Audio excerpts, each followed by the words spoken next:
hello viewers আশা কৰো ভালে আছে ভিউয়াৰ্স আপোনালোকে জানে গুৱাহাটী বিশ্ববিদ্যালয়ৰ আন্ডাৰত থকা কলেজসমূহত সিবিসিএস পাঠ্যক্ৰমৰ ছাত্ৰ-ছাত্ৰীসকলৰ বাবে এইবেলি অনলাইনৰ যোগেদি পৰীক্ষা লোৱা হ'ব অৰ্থাৎ ইন্টাৰনেটৰ মাধ্যমেৰে পৰীক্ষা লোৱা হ'ব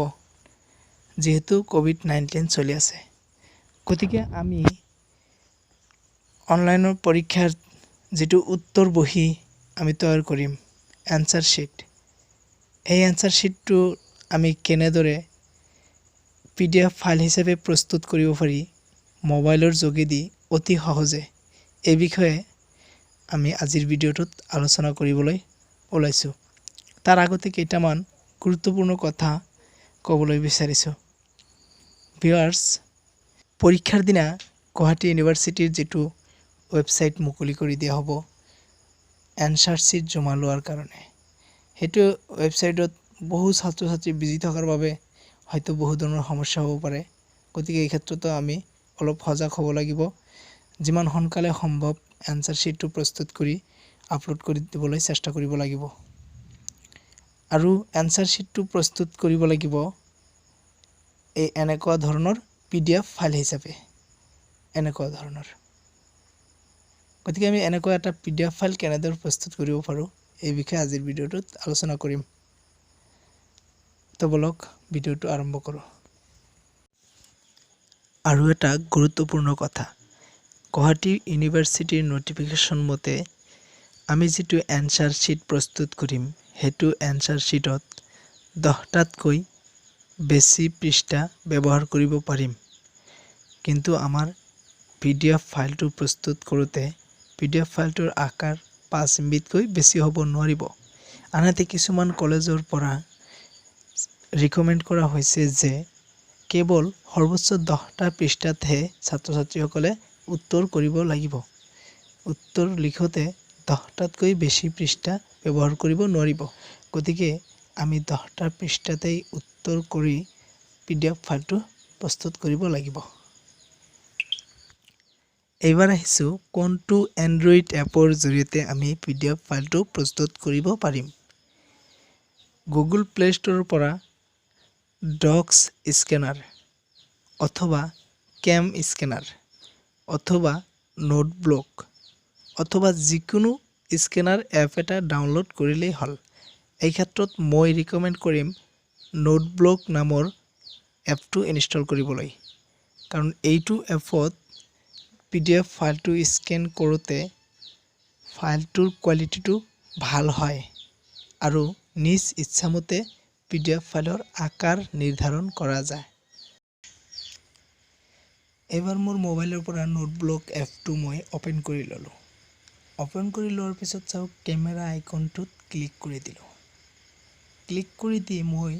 আনসাৰ শিটৰ প্ৰথম পৃষ্ঠাটো প্ৰথমে এনেদৰে ইয়াৰ পৰা ক্যাপচাৰ কৰি লম ক্যাপচাৰ কৰি লৈ এটো নিজৰ ইচ্ছামতে ক্ৰপ কৰি লম যিখিনি লাগে সেইখিনি ইয়াৰ পৰা ক্ৰপ কৰি লম ক্ৰপ কৰি লোৱাৰ পিছত এটো ৰাইট চিনত ক্লিক কৰিম ৰাইট চিনত ক্লিক কৰি এটো ফটো সেভ কৰি লম প্ৰথমে এটো সেভ কৰি ললো আকৌ ইয়াত ক্যামেৰা অপচনত আকৌ ইয়াৰ সেকেন্ড পৃষ্ঠাটো যেটো থাকিব আনসাৰ শিটৰ সেকেন্ড পৃষ্ঠাটো ইয়াৰ পৰা ক্যাপচাৰ কৰি লম এইটো আগৰ নিচিনাকৈ নিজ ইচ্ছামতে ক্ৰপ কৰি লম ক্ৰপ কৰি লৈ এই সোঁফালৰ তলত থকা ৰাইট চিনটো ক্লিক কৰি এটো স্ক্যান কৰি লম গতিকে এনেদৰে আমি এটাৰ পিছত এটা এনেকৈ স্ক্যান কৰি গৈ থাকিম এটো সেভ কৰি ললো সেভ কৰি লৈ আকৌ এটো ক্যামেৰা আইকনত ক্লিক কৰি দিম এনেদৰে কিন্তু গোটেই কিটা পৃষ্ঠা 10টা পৃষ্ঠাই আমি স্ক্যান কৰি লম ভিডিঅ'টো ডাঙৰ হ'ব গতিকে ভিডিঅ'টো মই অলপ স্কিপ কৰি লৈছো আকৌ এই ক্যামেৰা অপচনত আকৌ এটো আমি স্ক্যানিং কৰি লম এটো লাষ্ট পেজ এটো স্ক্যানিং কৰি সেভ কৰি লৈছো এইবিলাক কিন্তু ব্লাঙ্ক মই একো লিখা নাই ইয়াত এনেই পেজবিলাক স্ক্যানিং কৰি আপোনালোকক দেখাব বিচাৰিছো মই 10টা পেজ স্ক্যানিং কৰি লৈছো এতিয়া এই চাওক তলত সোঁফালে শেয়াৰ অপচন আছে এটো শেয়াৰ অপচনত ক্লিক কৰি দিম ক্লিক কৰি দিয়াৰ পিছত চাওক ইয়াত আছে ফাইল নেম আপুনি আপোনাৰ ইচ্ছামতে ফাইলৰ এটা নাম দিব পাৰিব ইয়াত যিকোনো এটা নাম দিব পাৰিব আপোনালোকে মই ডকুমেন্ট 02 নাম দিছো তাৰ পিছত চাওক এইটো আপোনাৰ যেটো ফাইল সাইজ ইয়াৰ পৰা আপুনি কম বেছি কৰি লব পাৰিব এটো হৈছে 898 কেবি এটো হাইয়েস্ট আছে সাইজ যেহেতু মই ব্ল্যাঙ্ক পেপাৰ স্ক্যানিং কৰিছো গতিকে এটোৰ মানে আকাৰটো হিমান বেছি হোৱা নাই আৰু এটো পিডিএফ মোডত থাকিব তাৰ পিছত ইয়াত যিকোনো এটা অপচনত শেয়াৰ কৰি দিম জিমেইল আছে হোৱাটসঅ্যাপ আছে যিকোনো ব্লুটুথ আছে মই ইয়াৰ পৰা মোৰ ফাইলটো হোৱাটসঅ্যাপত শেয়াৰ কৰি লম হোৱাটসঅ্যাপত ক্লিক কৰি দিলো ইয়াৰ পৰা মই যিকোনো এজনক এটো শেয়াৰ কৰি দিম মই ডাটাটো অন কৰা নাই গতিকে এটো আপলোড হোৱা নাই গতিকে এটো আপলোড হৈ যোৱাৰ পিছত কিন্তু আপলোড হৈ যাব